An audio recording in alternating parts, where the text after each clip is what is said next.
নববর্ষকে বরণ করে নিতে ঢাকা বিশ্ববিদ্যালয়ের চারুকলা বিভাগের শিক্ষার্থীদের রয়েছে দিনব্যাপী নানা ধরনের আয়োজন। প্রথম দিকে রয়েছে মঙ্গল শোভাযাত্রা। সেই শোভাযাত্রাকে ঘিরেই রয়েছে পুলিশ বাহিনীর 4 স্তরের নিরাপত্তা। প্রথম স্তরে রয়েছে সোয়াত বাহিনী এবং পরবর্তীতে রয়েছে পুলিশ বাহিনীর সদস্যরা। এবং দেখা গিয়েছে নতুন এক চিত্র। নববর্ষকে বরণ করে নিতে ঢাকা বিশ্ববিদ্যালয়ের চারুকলা বিভাগের শিক্ষার্থীদের রয়েছে দিনব্যাপী নানা ধরনের আয়োজন।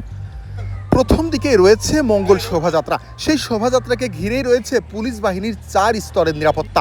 প্রথম স্তরে রয়েছে সোয়াত বাহিনী এবং পরবর্তীতে রয়েছে পুলিশ বাহিনীর সদস্যরা। এবং দেখা গিয়েছে নতুন এক চিত্র। সেখানে দেখা গিয়েছে ডিসি মাসুদ আলম রমনাজনের তিনি নিজ হাতে ব্যারিকেড নিয়ে বিভিন্ন রাস্তা তিনি বন্ধ করছেন। কোনো ধরনের নাশকতা যাতে তৈরি না হয়, কোনো ধরনের সহিংসতা এবং যানজট যাতে তৈরি না হয়, সেই দিকেই পুলিশ সদস্যদের দৃষ্টি রয়েছে। এবং তিনি বলেছেন এই নববর্ষের যে শোভাযাত্রাটি রয়েছে সেই শোভাযাত্রায় গত বছরের তুলনায় এবারে কয়েক শত গুণ মানুষ বেশি হয়েছে এবং সুষ্ঠু ও সুশৃঙ্খলভাবে এই শোভাযাত্রাটি পালন করা হয়েছে।